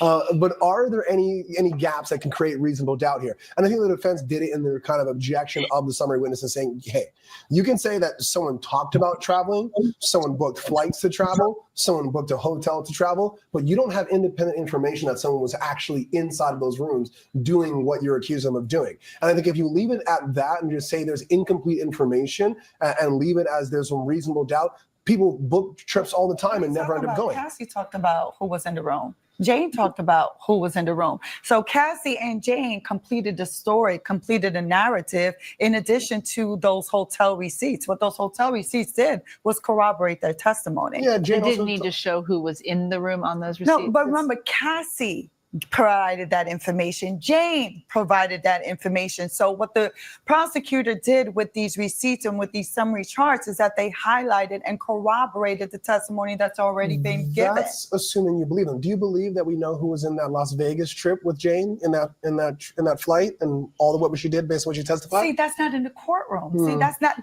testimony that was elicited. So that's what people are home doing. Right, most search terms. Yeah. Things people were searching. See, if you've been trafficked to a freak off and you weren't, you know what I'm saying, in agreement with going, why would you go to one on your own personal time? You popping up at the freak off and you exposing yourself because it's like, oh, we in the heat of the moment. It's just you know what I'm saying, I'm feeling it. Like, for real, bro. I mean, man, these folks are not innocent. But it don't matter because the narrative already been painted. They got receipts on everything, but it going down. Okay, I got to ask you, though, too, also, the defense played, like, really long excerpts of the freak-offs today in court. The jury seemed to have reactions to that. Was that a good idea? Why play such a large amount of this video? I think that's the overall kind of strategy of the defense's case here, that the government's only going to show you so much, even within their summary witnesses. Oh, yeah. And Jane Doe, man, listen, Jane Doe come from a whole nother,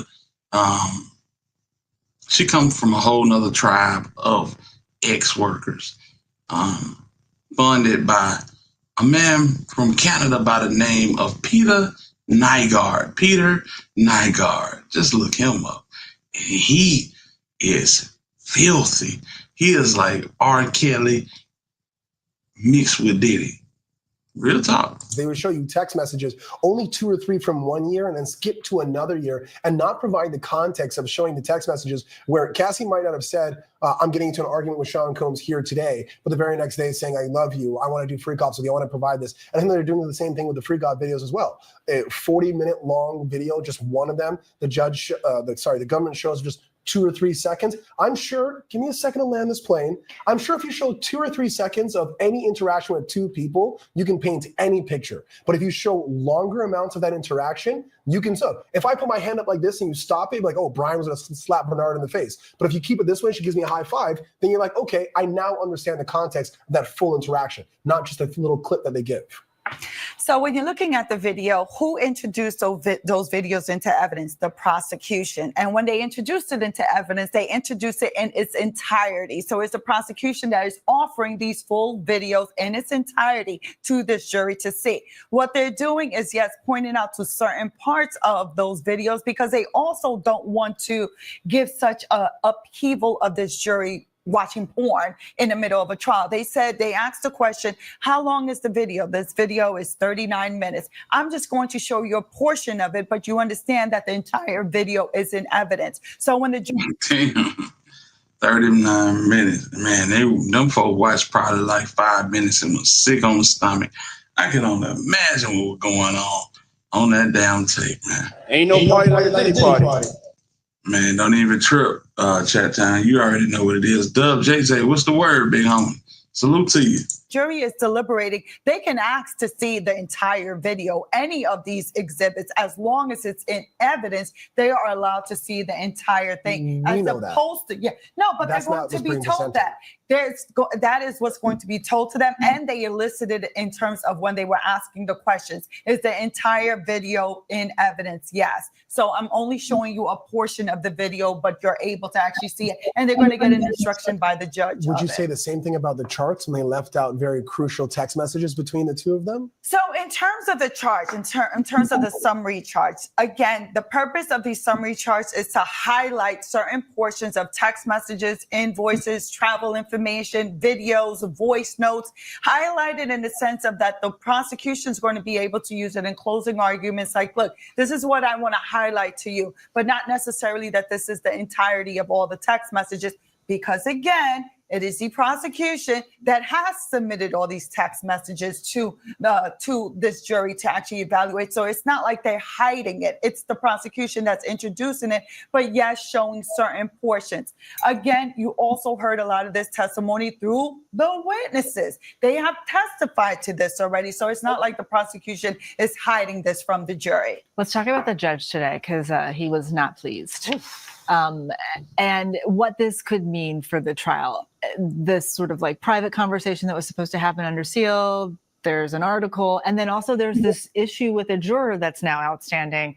What does this mean, like, for this trial and for potential possible appeals if Combs is convicted? So probably two things. One, the nature and the amount of information that came from this discussion is not one that anyone other than the people within that room would have known. It was an article, I know it's not from us, but from another network that was listing out what some of the issues were with this juror who might be kicked off. And the judge said, tell me what's going on. Called up Agnifilo as well as Comey, the heads of both sides, and said, someone leaked this and you guys are lying. Someone is lying. That is for a judge to say.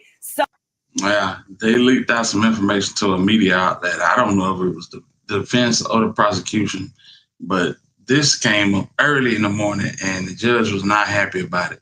He said that if it happened again, he taking phones and some more stuff. You know what I'm saying?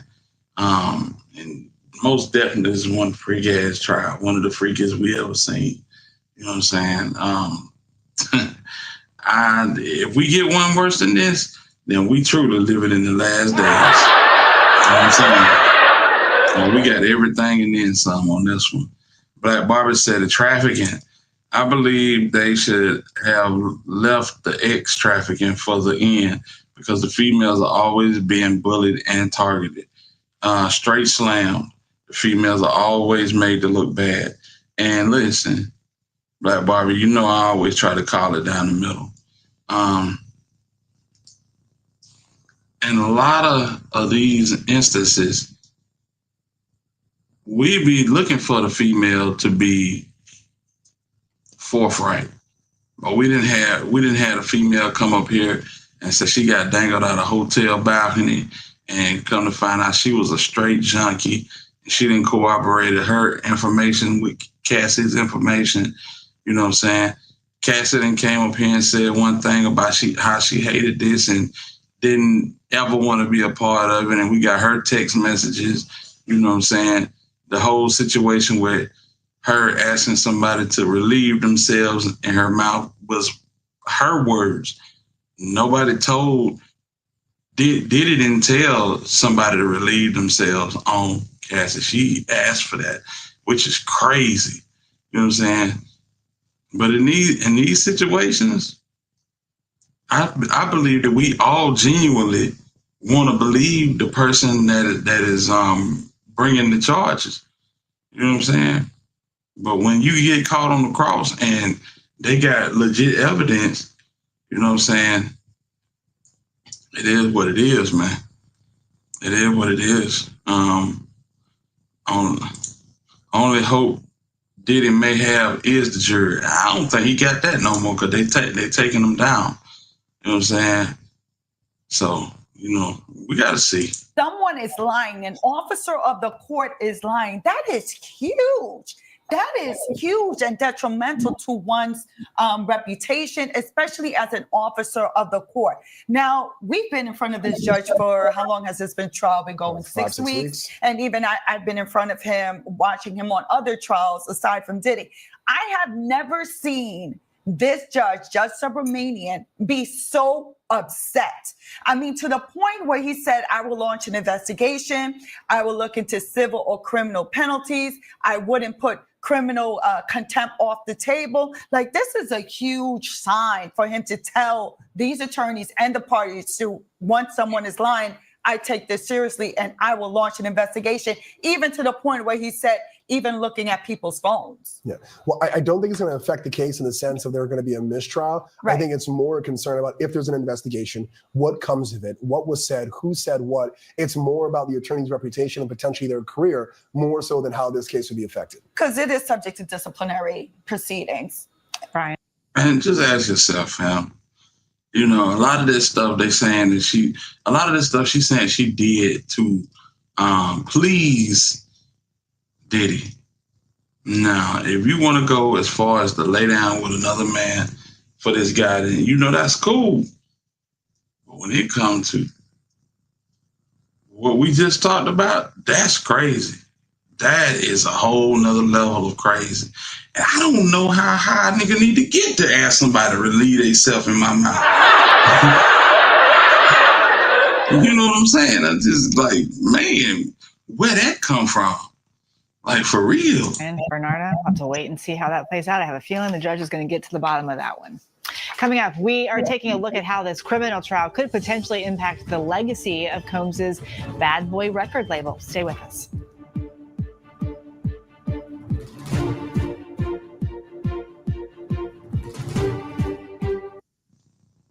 You know, it's all love, Black Bar. For real. Welcome back. During today's testimony in the Sean Diddy Combs trial, we heard Bad Boy Entertainment mentioned a number of times in connection to the alleged freak-off payments. Now, Diddy is known for founding the legendary hip-hop label Bad Boy Records. So how does this trial impact Bad Boy's legacy as a whole? Here to help us answer that is senior culture reporter for ESPN's Andscape, Justin Tinsley. Justin, thank you so much for being with us. Let's just kind of start at the very beginning. Tell us about this label and its role in the industry. Man, listen, I can tell you about his role in the industry. These niggas been shiesty, cutthroat, dirty, deviants from the jump. From backdooring Craig Mack to backdooring Big, you know what I'm saying, to holding LOX hostage, you know what I'm saying, from folks having to say free the locks. You know what I'm saying? It's just, the label has been controversial forever. You know, back in the 90s, it used to be a phrase that we used to say, stranded on death row. You know what I'm saying? But niggas was not really stranded on death row. Niggas was loving their time on death row. I can't say the same for Bad Boy. And the 2000s only got worse. The 2000s only got worse. 2010s, ain't nobody on the label but Puffy. So I don't know what they talking about as a legacy. You know what I'm saying? If a nigga was on Bad Boy, he knew within the 6 months of his contract that he needed to beat his feet. That way. I mean, when you think about Bad Boy Records, and when you think about its role in such a pivotal decade that was the 1990s, right?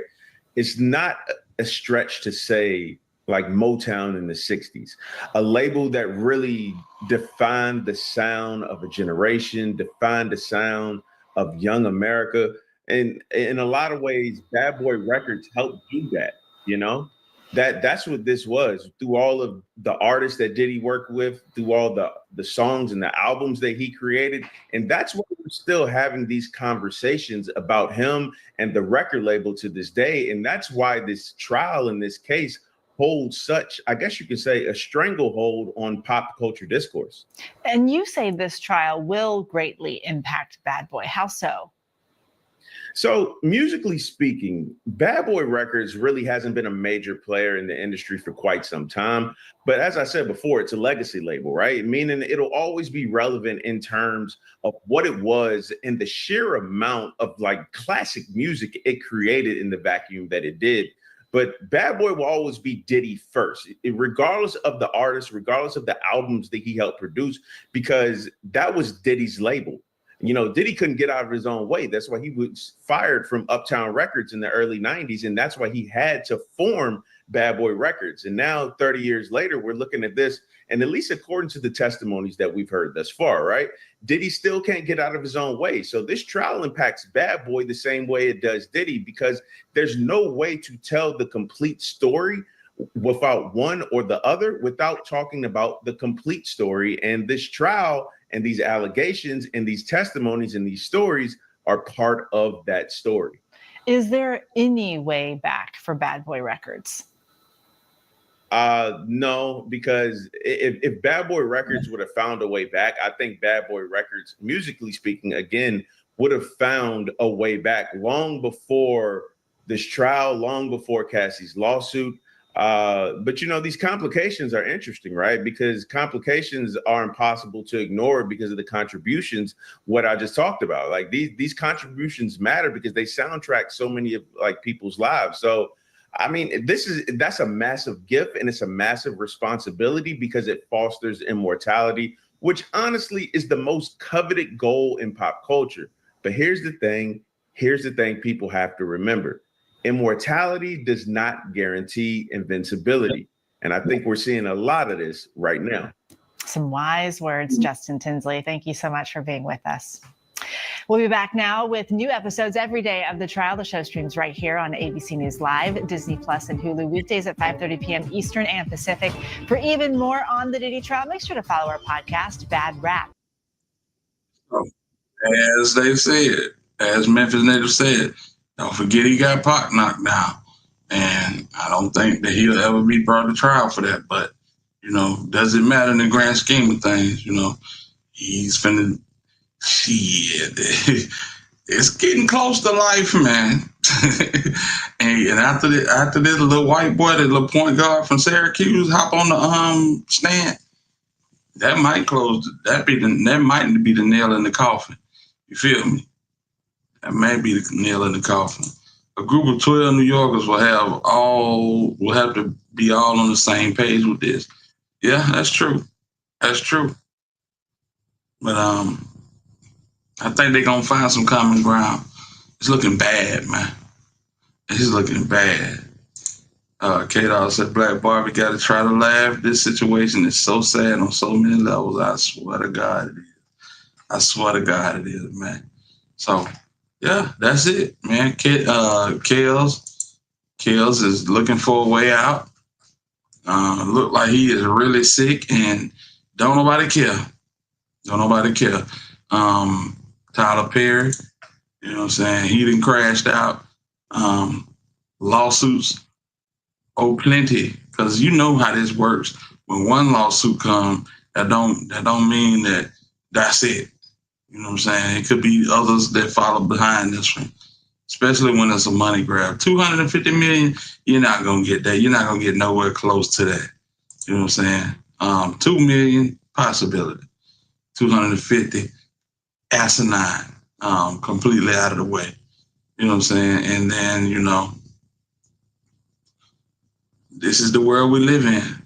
This is the world we live in, just back to back to back. Tyler Perry, P. Diddy, R. Kelly, some of the biggest names of our culture getting raked over the coals, man. Raked over the coals. Rail said it's going to be a nice 40 piece. It could be, bro. It could be. We just got to sit back and watch. I don't think we're going to have to, I think by the 4th of July, we may be, all of this might be over with. You know what I'm saying? If it's not over with, then the jury is deliberating. So, whoo, it's gonna be something to see, y'all. It's gonna be something to see. But man, this is my time, man. I just wanted to hop in here and share this with y'all. I appreciate everybody for rocking with us. I appreciate my dog J Rail for the super stick, and I appreciate my dog Balaraj for the cash app, man. Appreciate y'all funding the channel, making it advantageous for us to pop out and do this, because they don't pay us nothing on. They don't pay us nothing on this at all. You know what I'm saying? And so for the ones that support the channel, I promise y'all, we appreciate it. We appreciate it. You know what I'm saying? A lot of folks like to drop, a lot of folks like to say pop out. You know what I'm saying? Go live, but hey man, we need that support. We get that support on videos. They don't show us no love on these live streams. Just remember that, y'all. And we go hard on these live streams. We 2 hours in, but hell, we done went 5 hours in on some of these streams. So, you know what I'm saying? If y'all rocking with the squad, support your favorite YouTubers, man. And I ain't just talking about me. Whoever you rock with, support them, man. You know what I'm saying? But that's what it is, man. It's your boy Alabama Hitter, man. And until the next time we decide to spin, I'm in the win. We closing it out with my dog Bang'em J from the Gump, man. Salute to Montgomery, man. This is a good one.